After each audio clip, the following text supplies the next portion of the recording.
এই অভিযোগ election commission করছে। এবার ইলেকশন কমিশন একটা নোটিফিকেশন ইস্যু করেছিল আজ থেকে ঠিক 3 মাস আগে, অগস্ট মাসের 2 তারিখে, যেখানে বিএলওদের পারিশ্রমিক যেটা 6,000 টাকাটা বাড়িয়ে 12,000 টাকা করেছে।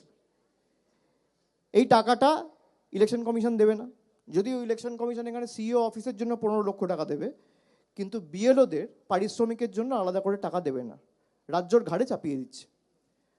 ইলেকশন কমিশনকে আমি অনুরোধ করব দলের জেনারেল সেক্রেটারি হিসেবে, যে বাংলার 2 লক্ষ কোটি টাকা রাজ্য সরকারের পাওনা রয়েছে, আপনারা একটা চিঠি লিখুন যে কেন্দ্র কোন আইনের কি ক্লজের নিরিখে এই 2 লক্ষ কোটি টাকা আটকে রেখেছে। এর মধ্যে যদি 50% টাকা, আমি 100% বলছি না, 50% টাকা অর্থাৎ 2 লক্ষ কোটি টাকা আজকে প্রাপ্য, 1 লক্ষ কোটি টাকা যদি কেন্দ্র সরকার ছাড়ে, যেখানে ইলেকশন কমিশন অর্ডার করে বিএলওদের পারিশ্রমিক করেছে 12,000, তৃণমূল কংগ্রেস, তৃণমূলের সরকার 60,000 টাকা দেবে। টাকাটা তো আটকে রেখেছে কেন্দ্র। আপনি কেন্দ্র সরকারকে লিখুন না, আরে গরিব মানুষের আপনি 5,000, 7,000, 100 দিনের টাকা দিচ্ছেন না, আপনি বলছেন বিএলওদের পারিশ্রমিক। এই টাকা যদি কেউ আটকে রাখে সে তো কেন্দ্র সরকার।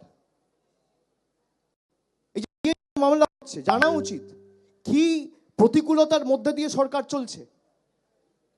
এই 2 লক্ষ কোটি টাকা যেটা বাংলার পাওনা, এ তো বিজেপির নেতাদের পৈতৃক সম্পত্তি না, মানুষের টাকা।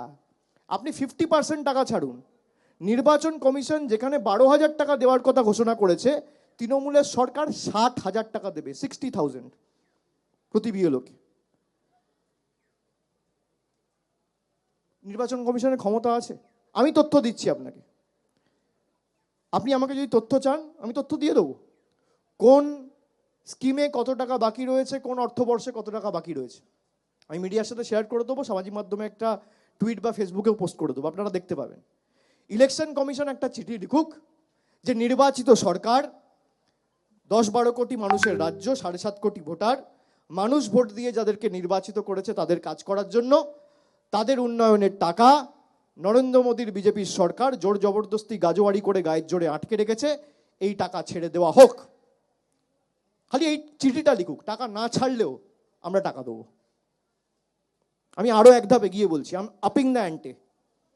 নির্বাচন কমিশন যদি একটা চিঠি লেখে ফিনান্স মিনিস্ট্রিকে যে বাংলার 2 লক্ষ কোটি টাকা পাওনা রয়েছে, এই টাকাটা আপনারা ইমিডিয়েটলি রিলিজ করুন, তার 24 ঘন্টার মধ্যে খালি চিঠিটা লিখুক, টাকা দেবে না দেবে পরের কথা, খালি নির্বাচন কমিশন চিঠিটা লিখুক, তার 24 ঘন্টার মধ্যে প্রত্যেকটা বিএলওর অ্যাকাউন্টে টাকা ঢুকবে। নির্বাচন কমিশন লিখবে? নিরপেক্ষ হলে লিখতো, যারা বসিয়েছে তাদের বিরুদ্ধে কিভাবে লেখে। So you want the